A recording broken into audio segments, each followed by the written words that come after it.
You're listening to the Outpost podcast with Dr. Ray Mitch.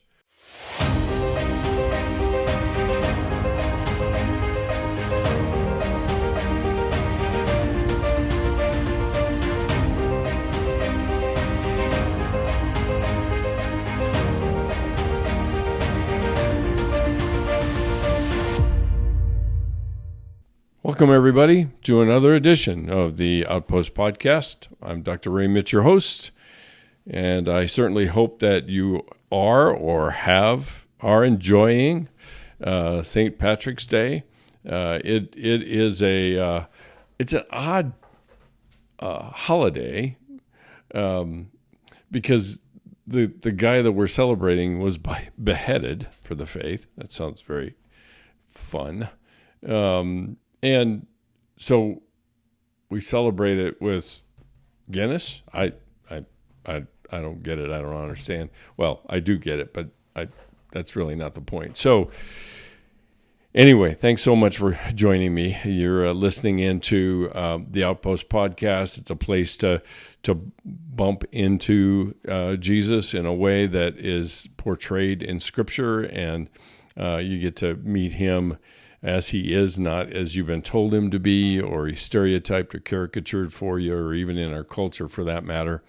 And really, this is really good. Hopefully, I want it to be a place where people can be known and accepted as they are, not as they should be.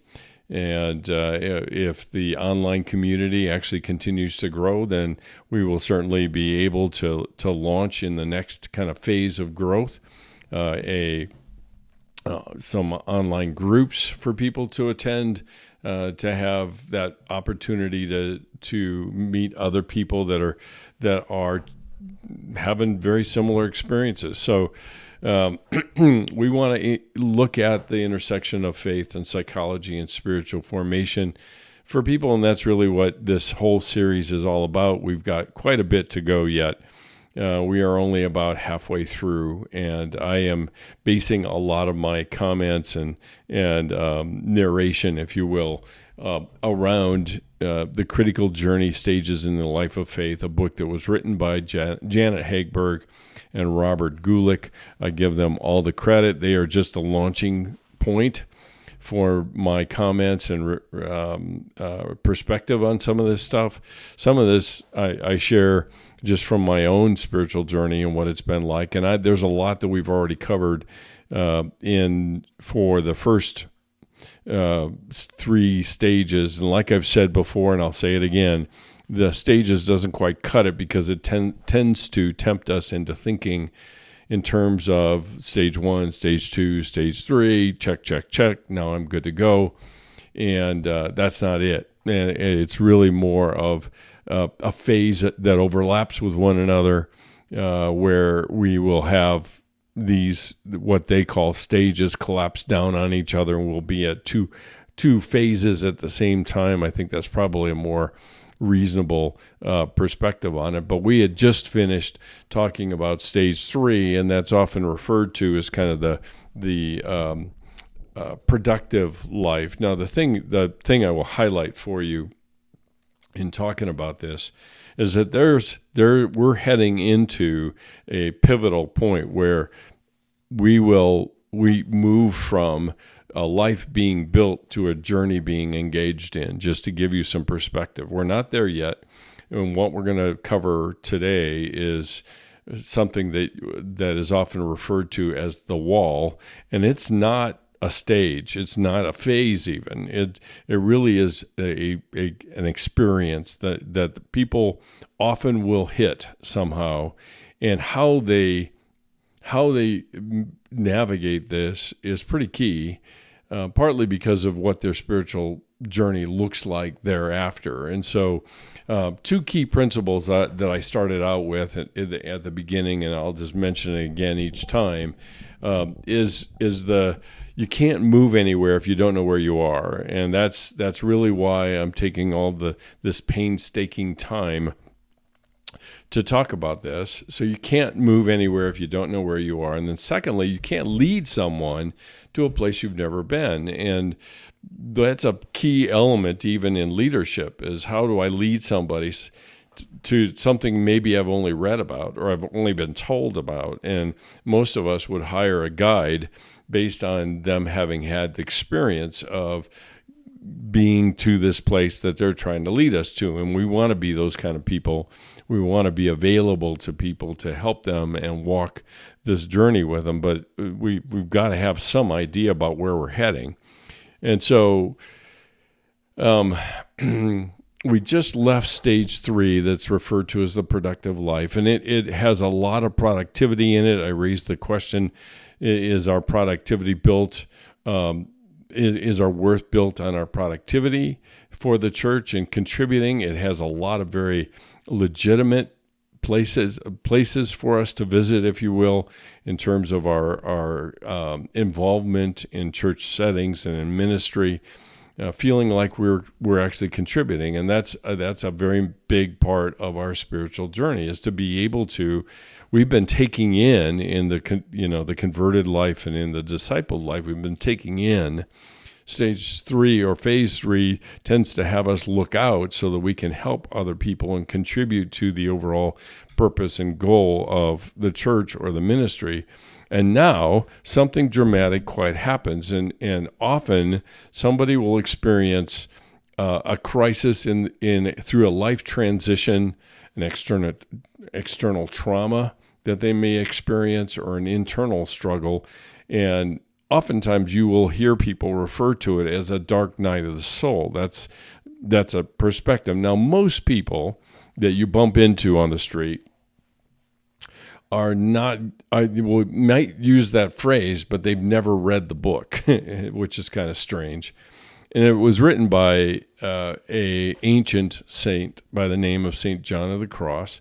And Dark Night of the Soul describes a pivot point, a turning point in the old saint's life, that he began to realize that all that he thought was how this thing works, and all the rules that he had established to make life work this way and in the spiritual life suddenly seemed to be unraveling before his very eyes. And sometimes it's a life transition, a crisis of some sort.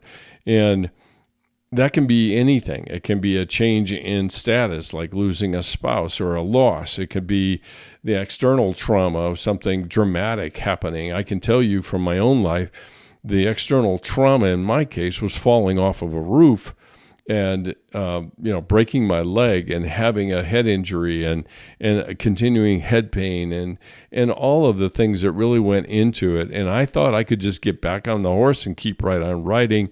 And what it ended up doing is really kind of throwing me into a crisis of, I thought I had it figured out. I thought I had the playbook of dealing with and relating to God and being productive and mattering, if you will. Okay. And so in a lot of cases, and what Hagberg and Gulick talk about here is hitting the wall. And the wall, like I said, is an experience. It is not a phase. It is something a lot of people feel and experience in their spiritual journey. It is a defining one, very much of a defining one in terms of what's coming next, if you will. So during this period of time, people oftentimes will feel very abandoned. They will feel unloved. They will feel unworthy. They will feel angry at God for not coming through, which count me in that number, that I did everything I thought I was supposed to do. I did everything I thought you told me to do, and this is where it leaves me, and I don't understand. And so the crisis itself has a way of stripping away all of the trappings of our faith in Christianity, and we realize there's not a whole lot underneath it. And we begin to realize how inauthentic our journey has become. Now, that doesn't mean it hasn't been before. that has been inauthentic the entire time up to this point. No, that's not the case. That oftentimes is our temptation to think in all or nothing terms, or to think of I'm back to square one terms, which is not the case either. So what really ends up happening here is our wills come face to face with God, and God essentially is saying, I don't want what you can contribute to me. I just want you. And quite honestly, I don't think we believe that. We say, I am not enough. I'm not enough. And this is a real key point in some of my teachings with shame. This is where our language of scarcity, not being enough, versus abundance, which is what God is offering us, and that embeds itself in our thinking. And so we think, well, there must be something else I need to do, or just me alone can't be enough. I have to add something to it. I have to do something else.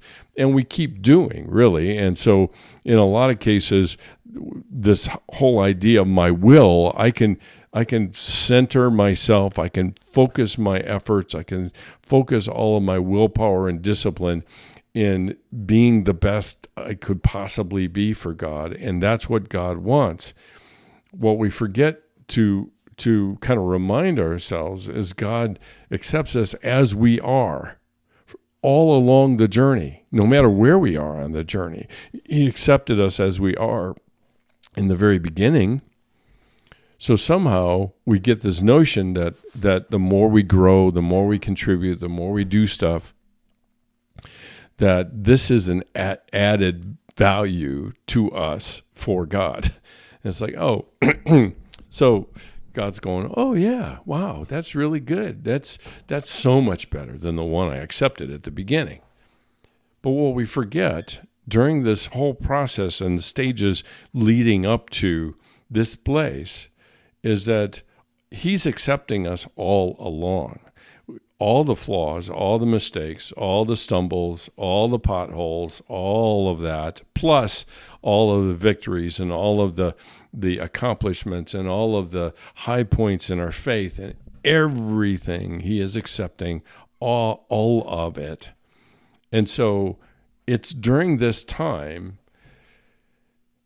that we come face to face with God, and we recognize that I've got to rethink what this relationship with God looks like, rather than this doing for God looks like.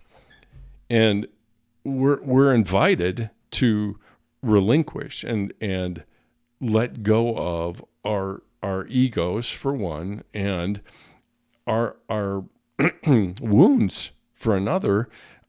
Because by this point, at the very beginning of our conversion, it has a way of kind of covering over all the stuff that I talked about during the converted life. We bring all of our stuff with us into the journey, and we can be very busy for God, and so busy for God that we can completely distract ourselves from the things that are going on in our lives that haven't stopped. They were part of the pre-conversion life. They haven't stopped. They continued on. They've just been covered over, and they have been distracted. We've been distracted by the busyness, if you will, of growing spiritually, which it is something to engage ourselves in very authentically and powerfully and very significantly. All of that. But we begin to realize that we get more invested in the trappings of our faith than our faith itself. And slowly but surely, it is almost embedded in our broken spiritual DNA to become more and more Pharisee-like, so that I begin to contract with God. I will do this for you if you will bless me. And we may not even identify it, but when this point in our spiritual journey happens, it is shown in bright lights to us, and we've got a really hard decision to make. And we begin to recognize that all the wounds and all the other kind of history and things that we had all along now begins to have a significant impact on us along the way. And so there are a variety of examples in Scripture of people that have hit the wall. One of the most profound ones, and one of my favorites actually, is Job. And Job hits the wall, and the wall was what? His property was taken. His children were all killed. Everything was in shambles and dust, basically. And even his wife was saying, just kill yourself and curse God and kill yourself. That would be better that way than what you're in right now.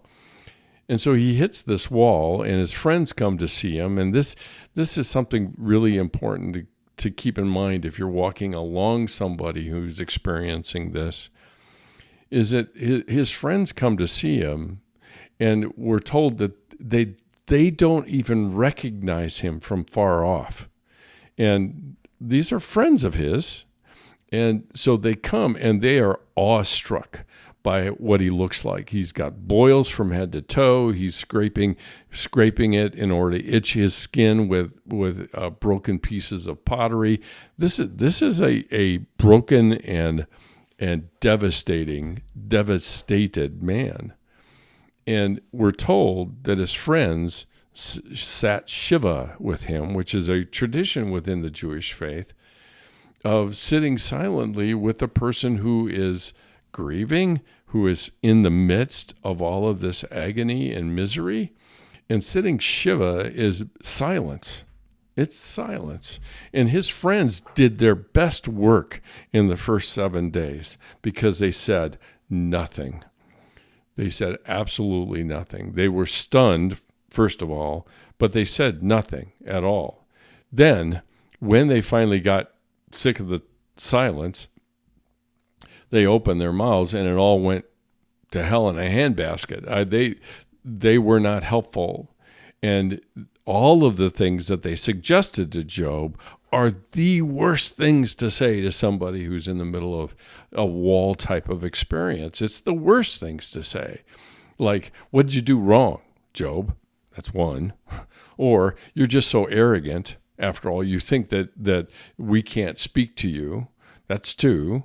And there are a number of different kind of angles that they took, all pointing out their perspective of God to Job. So they take their best understanding of God, and then they impose it on Job's circumstances and say, there, I'm helpful, right? And Job goes, no, you're not helpful. And you guys are blowing hot air. And Job is saying, look, even though he kills me, and this is the nature of his faith in God, even though he kills me, I will still believe in him. And I know, and this is from Job, he says, I know my Redeemer liveth, and one day I will see him face to face. So he still is looking forward in the midst of all of this agony that he's in. But his friends were not being helpful. And so there's Job. That's one example of a wall kind of experience. Another one, a really good one, this one I enjoy too, is Elijah. And Elijah, has predicted this drought and a famine, and it's gone on for 3 years, and then he finally gets fed up, and he challenges the priests of Baal to a showdown on Mount Carmel, and he has the showdown and kills them all, and God shows up, and big things happen, wonderful things happen, and the queen, Jezebel, which is just, a name that means evil. I can't imagine anybody naming somebody Jezebel because of that very thing. But she is unimpressed by all of this, and she puts a warrant out for his head to get him killed. And he literally runs to a cave on Mount Horeb, and it's the imagery is so great because here's a guy who said, "I did all that you told me to do. God, look what showed up, and now I'm still on the run, and I'm marked for death. What good is this, right?"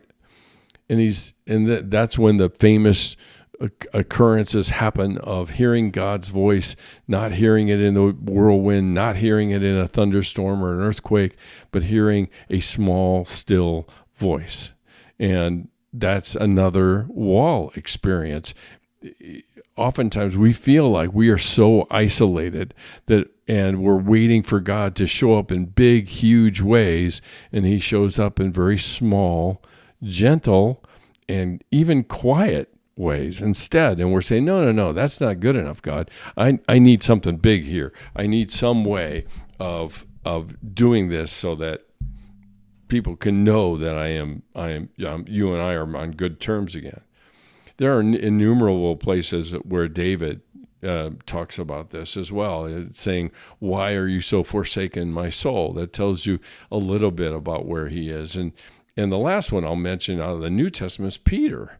Think about it. Peter left his home, left his marriage, left his occupation to be with Jesus, even kind of climbing the pinnacle of his awareness of who Jesus was by declaring him the Son of the living God, and Jesus saying to him, "On your testimony, everything will be built." And then he's standing in the courtyard near a fire, and he denies Jesus 3 different times. And those 3 days between Jesus' crucifixion and Jesus' resurrection must have been excruciating to Peter, because he had left everything. He had bet everything on this preacher from Nazareth, and he knew in his heart of hearts who he was. But here we were.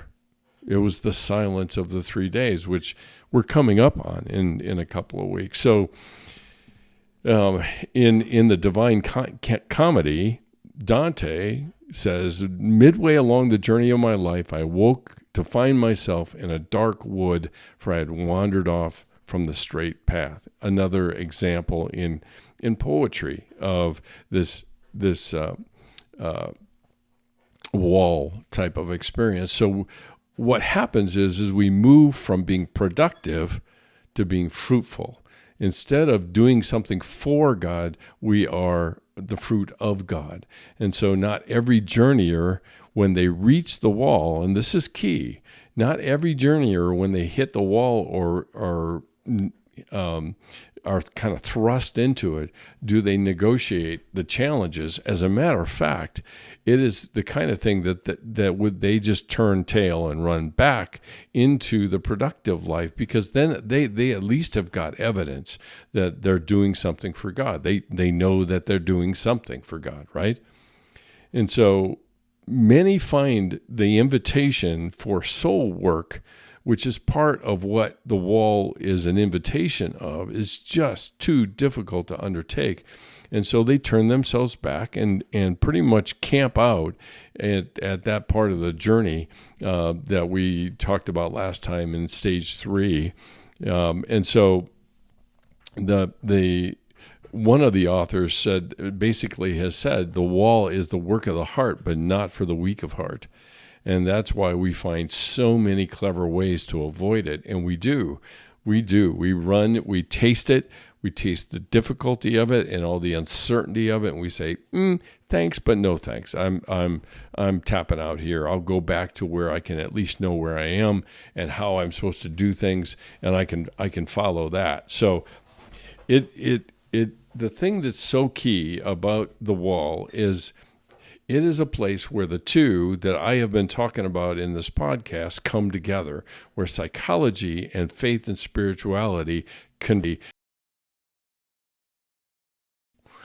And it is right at that intersection where they converge that we're talking about, and I have been talking about on this podcast in so many ways, is that's where that's where they show up. That's where they converge. That's that intersection that I talk about so often. So the wall is a key important part. It is a pivotal point.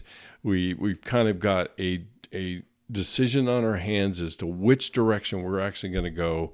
And up until this point, one can be religious, spiritual, or fruitful and not be healed of the wounds that we bring with us into our spiritual journey. Now you can say, well, maybe I don't have any wounds. And that may be true. I hope that's true. But the thing is that this experience has a way of revealing that maybe we've gotten the psychological healing, but not the spiritual development, or we've gotten the spiritual development and not the psychological healing. And the last I checked, I don't know about you, but the last I checked, we were all raised by flawed, loving, important people called parents. And that inevitably leaves scars. And those scars can have an impact on our relationships, not only with ourselves, but with other people and with God. So that's what this does, is it strips away all of these things that we thought we were supposed to do. And then we're left with, it feels like nothing. Other than it's just me and God. And it's like, you're okay, God, but I'm not so sure about me. And I think I need to do some more work here before I have this meeting. And see, it's during this point in time where people often will taste something that the ancients called contemplation or contemplative prayer. Is sitting in God's presence and not doing anything and just being present with God in that moment. And that is so hard for us to do. Our brains run at Mach speed, and trying to bring those RPMs down enough to allow ourselves to simply be silent in our spirit, in our soul, in our hearts, to be able to hear God in that soft, quiet voice, which I think oftentimes is more frequent than not.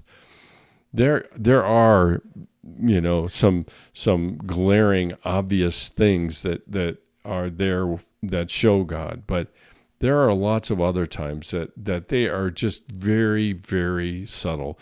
And if we're not looking for it, we won't see it. And so it is not uncommon for people on the journey to recycle stage 2 and 3. Remember, 2 is the discipled life, and 3 is the productive life, and even the wall. And I can identify certainly in a number of places where I have revisited the wall. I've had to kind of recalibrate, and I've gone back to that place. We hate it, and I hated it for sure, because the uncertainty and the thing that we miss is it's calling us to trust instead of calling us to do more, and trusting enough that we have to establish ourselves as being loved as we are. You've heard me say this so many times before. I'll just say it again. Is we have to establish and come to trust that we are loved as we are, not as we should be, because we'll never be what we should be. The should be is images and appearances and projections of things that are seeking someone else's approval or somebody else's approval, rather than just being me in God's presence. Just that's it. And we're saying, yeah, but there's got to be something else. I mean, there's got to be something else. And it's like, I wonder if, and I know God doesn't have a face, but it's just like, really? I thought you were enough. I loved you as you are. maybe you might have to learn to trust that. And that's more often than not, that's what we're always being called to, is we're being called to trust, and we miss that all the time. So the thing that's interesting about this is that the one author that I read said the people who have passed through this dark night of reorientation, or the dark night of the soul, are the most free people, because they're firmly planted and believe and trust that they are loved as they are. And the thing is about us as humans is we are always in need of calibration. We always need to kind of reorient, recalibrate back to that, because we fall out so easily. We are immersed and marinated in so much shame that it's easy to lose our way. And as Dante said, from the straight path, and I found myself off the path. And so the one thing I want to mention in terms of importance of how we handle and how we get here, and ultimately, how do we resist the wall, and instead of actually navigate it and engage it. And probably one of the first things that can be identified as resisting the wall in that experience is just a strong ego, being very driven by controlling outcomes. And we sincerely believe that we are in charge, and by being or doing good, we can use our talents to control our own lives, all for the glory of God. Okay, always put that on there. All for the glory of God, but we're still controlling, and we're controlling people, we're controlling outcomes. And as I have been known to say many times over, trust and control cannot coexist. If I am going to try to control everything, then I am loudly shouting how much I don't trust what God's up to in other people's lives even. And so strong ego is the first one that is a resistance to engaging in this, is I want to do it myself. I want to do it my way. And God, you just need to rubber stamp it and we'll be good. Okay. Second resistance that we have is being what you call self-deprecators. And so by the way this works is by putting ourselves down and not accepting God's free, deep, and enduring love, we continually try to measure up to unrealistic expectations. As a matter of fact, they're not unrealistic even. They're perfectionistic expectations. And why does that get in the way? Because you think, well, that puts me deeper into the wall, right? No, because we are still very much self-deprecators, are every bit as driven by control as the strong ego people are, except that the control is turned on themselves and turned on they are always trying to measure up. So the strong ego people are controlling things to measure up. These folks are putting themselves down, thinking that by putting themselves down, it will feel bad enough that they'll want to avoid that, and that way then they can achieve what God actually expects of them. And it's a fundamental rejection of God's free love and enduring love for them. It's a fundamental rejection of that, because they keep saying, I'm never good enough. And there's that good enough again, right? That whenever you hear that good enough or that word enough, we're talking about a scarce resource rather than an abundant, overwhelming, lavish resource of God's love. So there's that. Self-deprecators are another one. Third one are the people that are shame-ridden. It represents very painful and unwelcome memories.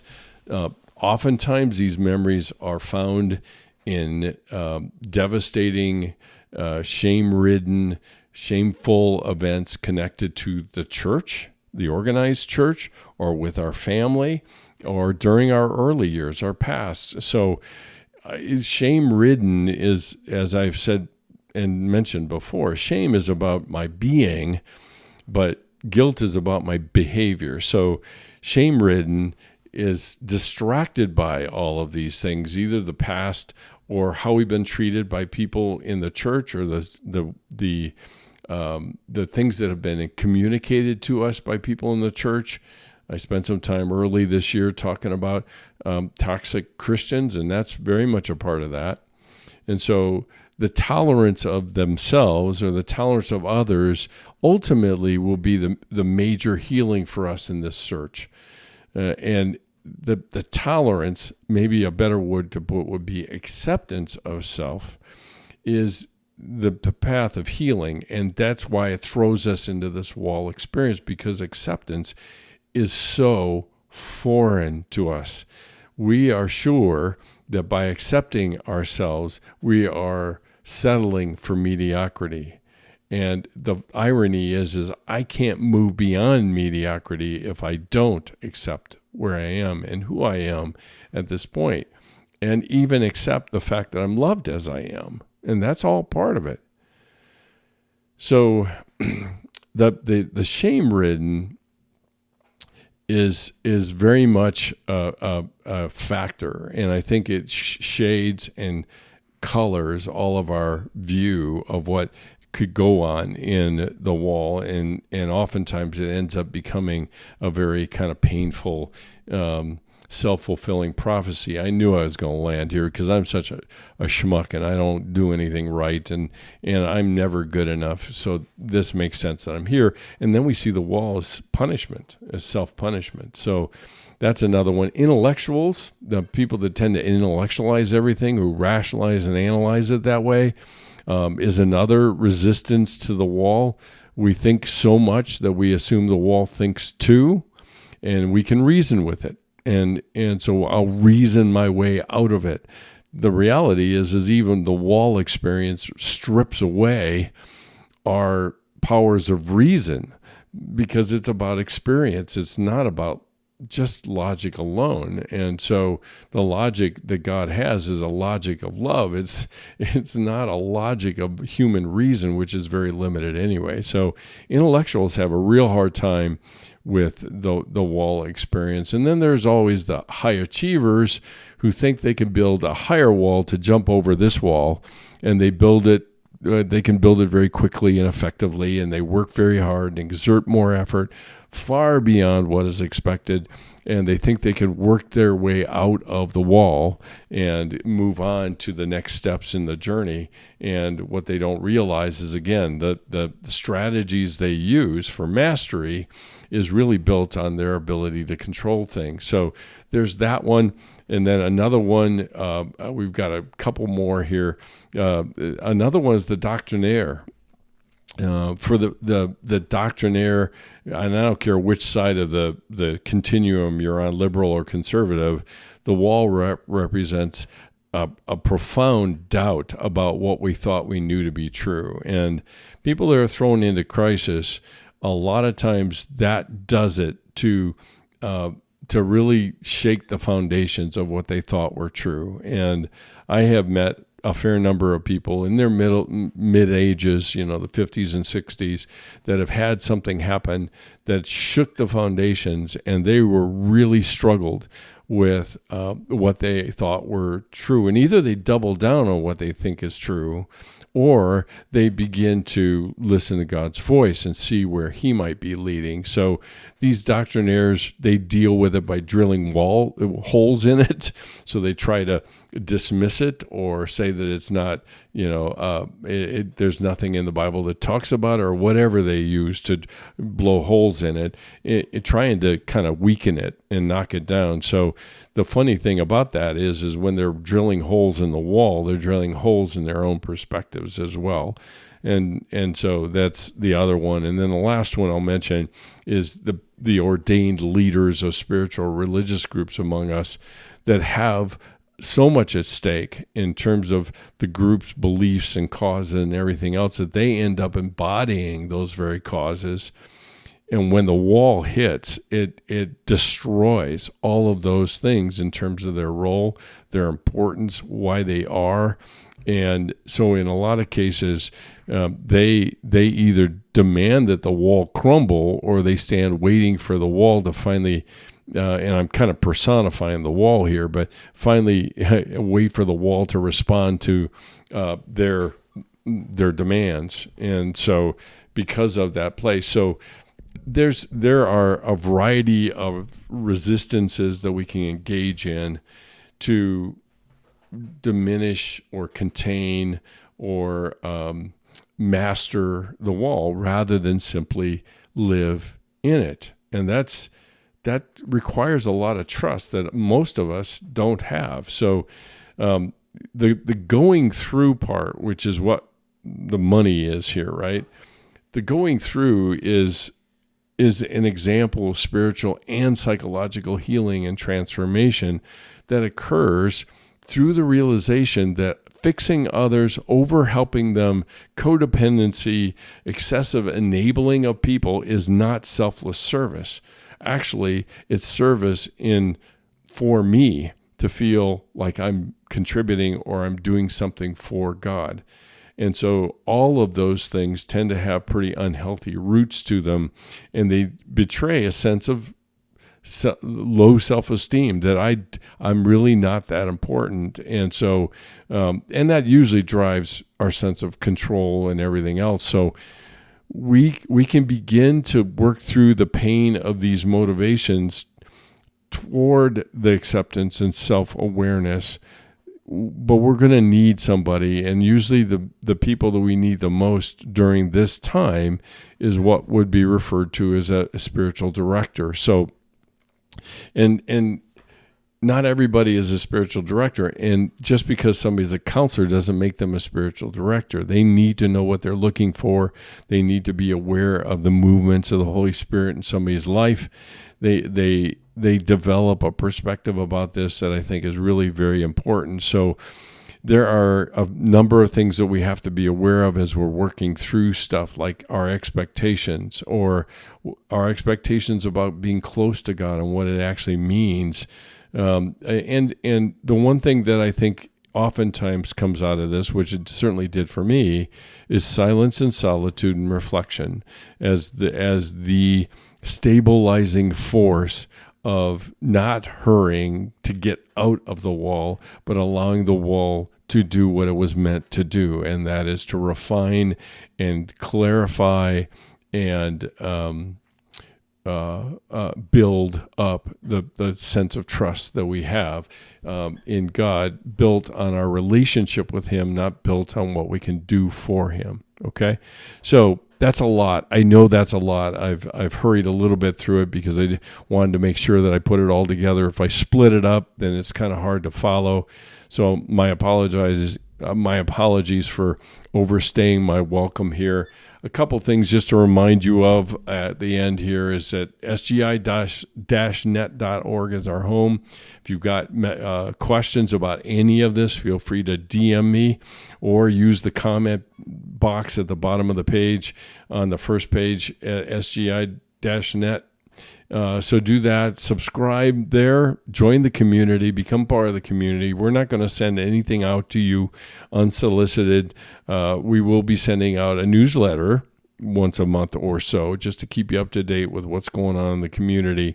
So you can do that, and that's what I mean by subscription. The other thing to keep in mind, and I don't know how many people have availed themselves of this, but the digital devotionals, they're available every week. They help you. They're called Setting New Boundaries, and they help you to kind of evaluate some of these relationships that you're in and keeping them healthy and the things to pay attention to within it.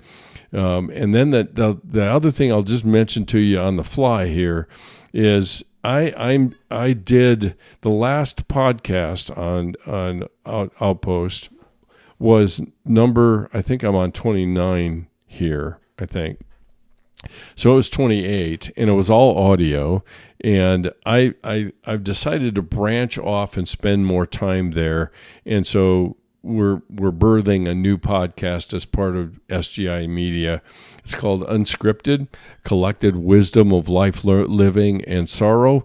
And it's as the name implies, it's unscripted. And so it is all audio. You can subscribe. It will show up in the next few days here, I think, on Apple Apple Podcasts and other places. And so you can subscribe to that new podcast. It is short, succinct, but it is my reflections and reactions and thoughts, not only about sorrow and lament, which is the current topic, but also just life and living and some other reactions and things that I might have there.